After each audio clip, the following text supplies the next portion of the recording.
Bem-vindos, bem-vindas ao podcast Companheiro Espírita, Spiritus Companion, o seu podcast bilíngue sobre o Espiritismo. Que bom estarmos aqui. Meu nome é Yuri Castro e serei seu companheiro nesta jornada em que vamos estudar, refletir e colocar os ensinamentos espíritas em prática.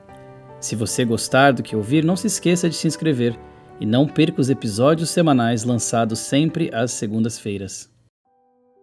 Para este primeiro episódio, vamos falar de algo verdadeiramente fundamental: como surgiu o Espiritismo e por que os ensinamentos espíritas ainda fazem sentido para tantas vidas ao redor do mundo até nos dias atuais.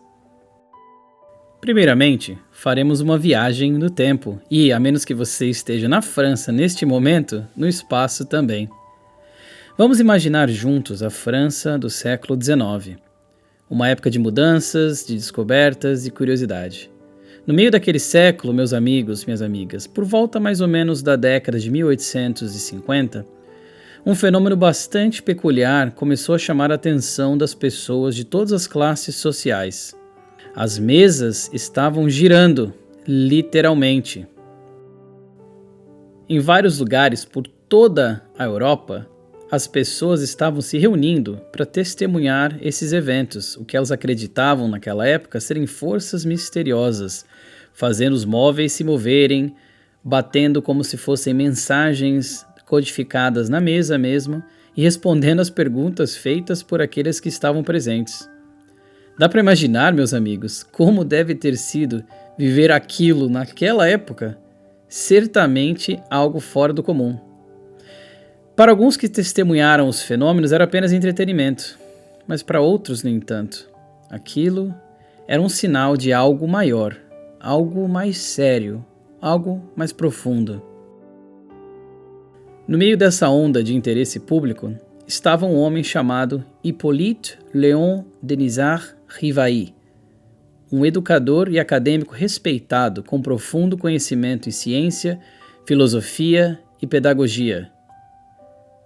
Hippolyte, nascido em Lyon, na França, não era uma pessoa que acreditava nas coisas facilmente. Na verdade, ele era um cético no início. Tentou desmistificar o que pareciam truques de mágica bem elaborados. Mas também o Hippolyte era um pensador profundo, uma pessoa que estava sempre tentando buscar a verdade em tudo. Portanto, com muito cuidado e seguindo uma metodologia específica, ele começou a estudar esses fenômenos espirituais, não com um olhar de superstição, mas sim com o olhar de um cientista sério. Ele observou, questionou, testou, e através de comunicações com espíritos, mensagens consistentes e inteligentes, recebidas por diversos médiuns em diferentes locais, Hippolyte começou a compilar o que se tornaria uma das obras espirituais mais significativas da era moderna. Uma obra que com alegria estudamos até hoje, encontrando nela uma fonte inesgotável de conhecimento e inspiração. Mas Hippolyte queria manter o seu empreendimento com o espiritismo separado do seu empreendimento profissional, como se pode compreender. Foi então que ele teve a ideia de estudar e publicar sob o pseudônimo de Allan Kardec, um nome que, segundo ele, estava ligado a uma encarnação anterior sua em tempos remotos. Foi então que, em 1857, sob o nome de Allan Kardec, ele conseguiu publicar o que muitos consideram o marco fundador do movimento espírita, o Livro dos Espíritos, Le Livre des Esprits, no nome original. Isso foi uma coletânea com mais de 1000 perguntas e respostas dadas por espíritos sobre a natureza da vida, da morte, da moral, da vida após a morte também, da reencarnação, do progresso da alma, dentre tantos outros assuntos. É importante destacar que o Kardec só aceitou os ensinamentos confirmados por vários espíritos através de diferentes médiuns em locais distintos sem que os médiuns se conhecessem. Em muitos casos, ele só compilou as respostas dos espíritos se 3 ou mais médiuns independentes expressaram a mesma ideia. De um modo geral, ele recebeu e comparou comunicações espirituais de vários países da Europa e também até mesmo de fora do velho continente. Ele analisou com muita metodologia milhares e milhares de comunicações. Não era uma tarefa para os fracos de coração, meus queridos amigos e amigas. Já imaginaram ter que passar por pilhas e pilhas de documentos tentando encontrar respostas em comum? Eu, sinceramente, fico cansado só de pensar. Felizmente, Kardec persistiu na tarefa. Ele começou a notar que sempre que o mesmo espírito se comunicava, o estilo de escrita permanecia o mesmo, até quando era transmitido por diferentes médiuns vindo de cidades distintas. Ele observou também que o conteúdo das respostas frequentemente excedia o conhecimento e a capacidade intelectual dos próprios médiuns. E por fim, e talvez tão impressionante quanto, Kardec presenciou comunicações sendo escritas através das mãos de médiuns em línguas que eles sequer conheciam. Com todo esse esforço para compilar e organizar todos esses conhecimentos passados pelo mundo espiritual, Kardec, então, ficou sendo conhecido como o codificador do Espiritismo.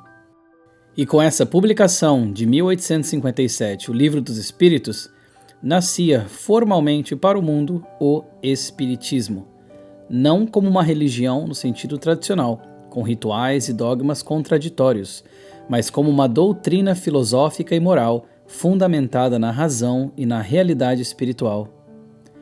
Depois disso, Kardec ainda publicou muitas outras obras importantes, como o Evangelho segundo o Espiritismo, o Livro dos Médiuns, Céu e Inferno e a Gênese. Mas afinal, então, o que é o Espiritismo?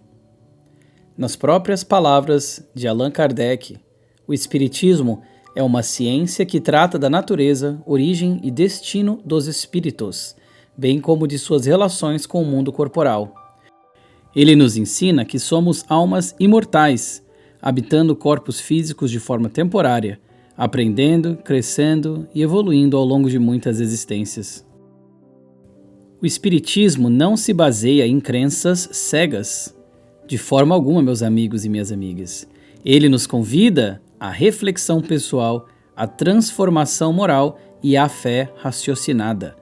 Nos ensina que o universo não é governado pelo acaso, mas por uma justiça divina, que não existe uma punição eterna, mas sim oportunidades eternas de crescimento guiadas pela lei de causa e efeito.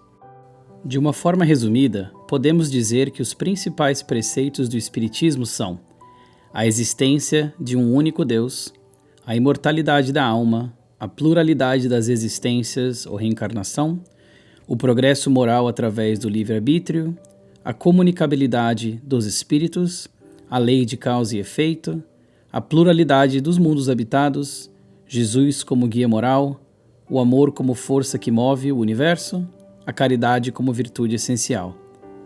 Bom, talvez nem tão resumido assim, mas ainda assim uma lista essencial, com ideias que com certeza exploraremos com mais profundidade nos próximos episódios deste podcast Companheiro Espírita. Agora você pode estar pensando, Yuri, muito obrigado por essas explicações e por passar esse panorama sobre o Espiritismo, mas o que tudo isso tem a ver comigo, hoje, no século XXI, com a vida tão corrida, com a tecnologia tomando conta e com o mundo tão incerto? Quem nunca de nós parou para se perguntar se tudo isso faz sentido? Às vezes o mundo parece estar mesmo de cabeça para baixo. Como lidar com tanta incerteza? Ótimas perguntas, meus amigos e minhas amigas. Eu concordo. Às vezes, realmente, parece que estamos andando para trás e não para frente. Basta ligar o noticiário ou ir na internet para nós notarmos isso. Mas, mesmo assim, quando nós consideramos o conhecimento aplicável que o Espiritismo nos oferece, nós sentimos algo diferente. Parece muitas vezes que nós já ouvimos sobre isso em algum lugar, em algum momento, ou nós já intuímos alguma dessas ideias antes. Ou então elas acabam apresentando-se como respostas para perguntas das quais nós ainda não tínhamos uma consolação. De uma forma fundamental, o Espiritismo fala sobre as questões mais profundas da vida humana. Por que eu estou aqui? Por que sofremos? O que acontece depois da morte? E oferece respostas que consolam o coração e despertam a alma. Ele nos ensina que nenhum sofrimento é em vão. Cada desafio, cada dificuldade é uma lição, não um castigo, mas sim um caminho para o crescimento espiritual. Ele nos lembra que nunca estamos sozinhos. O mundo espiritual nos cerca, nos guia e caminha ao nosso lado, como amigos e familiares amorosos que torcem por nós. Ele nos convida à responsabilidade moral, a perdoar, a amar, a servir, a melhorar. Não por medo, como se fazia no passado, mas por compreensão de que cada pensamento e cada ação cria ecos em nossa jornada evolutiva. Mesmo naquelas situações mais simples do cotidiano, aquelas situações corriqueiras, os desafios que vêm no dia a dia, o Espiritismo também oferece orientação. Nos momentos de luto também, ele consola, mostrando que a morte ela é um retorno, não um fim necessariamente. Nos momentos de dúvida, ele nos lembra do nosso propósito, que estamos aqui para aprender, amar e ajudar uns aos outros. Nos relacionamentos, ele nos convida à paciência e à compaixão, lembrando que talvez já tenhamos caminhado juntos antes e ainda caminharemos de novo.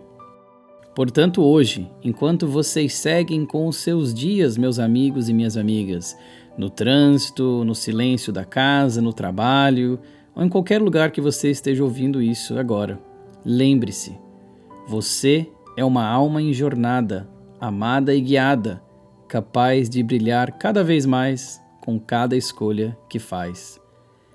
E isso, meus queridos amigos e amigas, é o coração do Espiritismo, uma doutrina de esperança, de razão e de amor.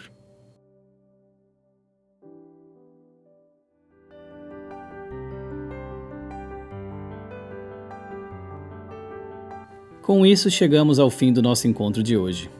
Revisitamos os fundamentos do Espiritismo, como que ele surgiu, no que acredita e por que continua relevante para nós todos hoje em dia. Espero de coração que isso tenha sido útil, nem que seja só um pouquinho. Com amor fraterno, seu companheiro espírita.